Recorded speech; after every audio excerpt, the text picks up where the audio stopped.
Hi all, I'd like to continue our look at the evolution of chess style, and of interest to me personally is Kotov, Alexander Kotov, because he wrote a book called Think Like a Grandmaster, which had some very influential ideas in it, some of which surviving the test of time completely, like he emphasized the candidate move system, Kotov's candidate move system, where you should be looking for candidate moves and analysing those systematically. So many of his ideas are sworn by many strong players and grandmasters. It's some of his ideas are also like controversial, like checking stuff only once and once only. You know, if you're doing, say, a queen sacrifice, you might want to check your variations. But I think his general philosophy is to try and become disciplined in analysing and efficient, effective, not wondering too much, because otherwise you could get time trouble and play a completely different move that you haven't analysed. Now, Andrei Lilienthal was having the tournament of his life in the USSR Championship 1940. Kotov wasn't doing so well. He had come second actually the year before, but maybe Kotov's consistency hadn't been established yet. In later years he was to do much better in these USSR championships, peaking again in 1948 where he won it jointly. So Kotov was on the rise, and he had made a name for himself the year before, and also as a result of that year before he actually got the Soviet Grandmaster title, the third Soviet player to hold the title after Botvinnik and Grigory Levenfish. So anyway, Lilienthal, with the tournament of his life, kicked off with e4 in 1940 against Kotov, who played the Sicilian defence. We have knight f3, d6, bishop b5 check. So not going into open Sicilians just yet. d4 now, opening up the position a bit. cd, queen takes. gf6, a surprising move was played in this position, where usually a6 is played just to routinely kick this bishop. So both these bishops out on aggressive squares at the moment. Kotov actually played queen a5 check. So, okay, he's prompting knight c3 to protect the bishop, and now he plays a6. An interesting position. Maybe he's being slightly provocative to provoke white to kick the queen in this position. And white did that by playing b4. Okay, slightly weakening perhaps the c-file, so that c3 knight is slightly less stable with b4 included now. The queen goes all the way back, and we have now bishop takes f6. Now, if black in this position did play a takes, then not bishop takes g7, because then e5 and black's winning the bishop, but just moving the bishop here to h4, and then b5 is a problem.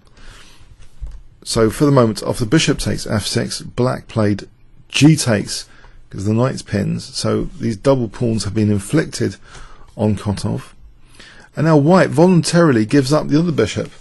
And this game kind of echoes one of Vasily Ivanchuk's greatest games to me, where he crushed Kasparov. If you remember that, Ivanchuk gave up both bishops against Kasparov's Sicilian in a bishop b5. So what's going to happen here? Will the knights be better than the bishop pair? So a fascinating position here. So knight d5 was played, a nice central knight here, and we have b5. So black is trying to have some potential defensive power on that b6 square, if you can move the rook covering b6 later if needed. But also it marks out that c4 square. If the rook later goes to c8, it might be useful for rook c4. Now white doesn't routinely castle here. White tries to make use of the f5 square immediately with knight h4 to get a knight into f5, and that would look very, very dangerous. Rook c8. Should white be worried by rook c4? Not really. Knight f5 was played. The knights don't just look pretty here. By the way, white is actually threatening something quite nasty. You can see that demonstrated if, say, rook takes c2, grabbing that pawn. Can you see the penalty that white could inflict with the two knights here? If I give you 5 seconds to pause the video now. Okay, knight takes d6 would weaken f6. So we have knight takes f6, and say king e7, not wanting to give up the queen, that's horrible as well. Check, and we're on the rook here, so we can just take the rook in this position. So the knights don't just look pretty, they're actually immediately threatening something, not giving black time to take on c2, but he has to also do something about knight takes d6 check. So he elects to take out that knight. But technically, yes, in this position, it is a difficult position. And perhaps a good idea for black is to try and eliminate the d5 knight, not the f5 knight here. In the game we saw bishop takes f5, but perhaps better is bishop c6, because this is kind of the more aggressive central knight. Even though black's done rook c8, it seems a bit silly to do this and block the rook, but if the knight on d5 could be eliminated, maybe this is a kind of lesser evil position, because black could potentially be using the g-file as well. In the game continuation now, we saw bishop takes f5, leaving this horrendous knight on d5. This might not have been Kotov's greatest positional decision ever in his career after e takes f5, because although white has the double pawns, it's a very mighty central knight here, and if white just uses that e-file, what about the e7 pawn? It's a backward pawn, a sitting duck on a semi-open file, a one-way street here to put pressure on the e-file. White's knight isn't just pretty, it is actually doing quite a lot for white here. Just an example, if black was materialistic and took this, best is actually not to play this. You might think this with the idea of knight takes f6.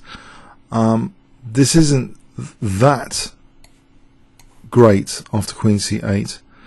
Knight takes king d8. This is actually okay for black. No, the best thing to do if black was materialistic with this knight on d5 after rook takes c2 would be just to castle actually, and say bishop g7 and just take that c file here. And this is really, really difficult for black. If say queen c8, this position, queen a7 is crushing, so black can't castle because of knight takes e7 check and winning the queen. So this would be absolutely horrible. And if black castled here, this is quite interesting to demonstrate. Sorry, if taking and then trying to castle here, white still has got a fantastic position here and virtually winning. Can you see a crushing move in this position, making use of the knight on d5? If I give you 5 seconds to pause the video here. Okay, rook c8 is the crushing move here. So if takes, we have this knight takes e7 check and we're winning the queen. And the queen hasn't got many squares because of that knight. If queen d7, we go to c7. And now if queen takes f5, we do the fork again, knight takes e7 like this. So actually winning the e7 pawn here, and with that splintering black's pawn structure totally. This is a really crushing position, and that knight's not going anywhere anytime soon. After this, it's absolutely positionally murderous for black. So just in case you were wondering there. Black's bishop is extremely passive as well now. It looks terrible after bishop g7. If it went to h6, it's a potential target on h6, and maybe white's going to eventually get a rook to that h file. So now both sides castle, but it looks like a horrendous position already after rook a e1. So it looks like an opening disaster almost, you could call this, because it looks as though black's very, very passive. Can he ever get out of this position with this gigantic knight sitting on d5? It's strange in a way, because if you look at Lilienthal's wins from this tournament, there seems to be several games where he reduced the opponent's counterplay to virtually nothing. So he didn't just win, he won crushingly. So it's well worth checking out his games from this tournament at least. So rook e2, just turning to double rooks, rook c6, rook fe1. So what does black do now? Black is forcibly losing a pawn, it seems. He tries e5, white just takes that. takes, and unless there's going to be some magical tactics that black has available, he has just lost the pawn and hasn't really solved his positional issues. White now dominates that e-file. Okay, in this position though, there is that c2 pawn to take. Rook takes c2, so the back row needs to be covered. Queen e3, not just protecting the back row, but rook e8 check is now on the cards. Okay, so here we see king f8, and now white makes way for the back row to give the king some air.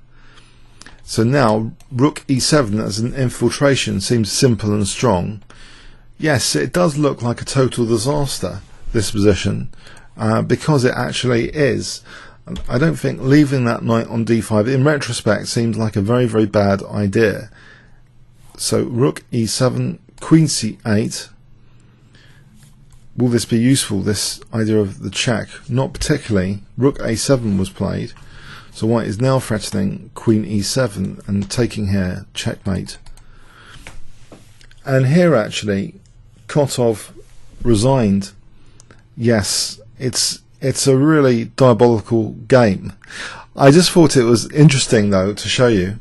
Let's have a look again. I mean, there's the pattern though of giving up the bishop pair is kind of, you might consider quite interesting, to give up the bishop pair voluntarily in this particular variation. But white justified that totally with a non-standard maneuver. If we look at this again, what he actually did after giving up the dark square bishop and giving up the light square bishop is try and immediately rob black of the bishop pair. So knight d5, okay, first. But now, immediately, instead of castling knight h4 to get this other knight to f5, caused the kind of panic reaction from Kotov, which leaving this knight on d5 is just positionally a terrible thing to do. So after bishop takes e5, e takes f5, this is just a very bad position to be in. You might think, hold on a sec, wasn't there rook takes c2? I think this actually doesn't work because of something like queen e4, and then we've got knight takes f6 mate threat, or horrible consequences of knight takes f6 check here. For example, like that, knight takes f6 is checkmate, and we don't really want to lose the f6 pawn. If queen c8, that looks horrendous as well for knight takes f6 potentially. So it doesn't look as though black was given much of a chance in this game. And once the knight was kept on d5, white's game was playing itself here.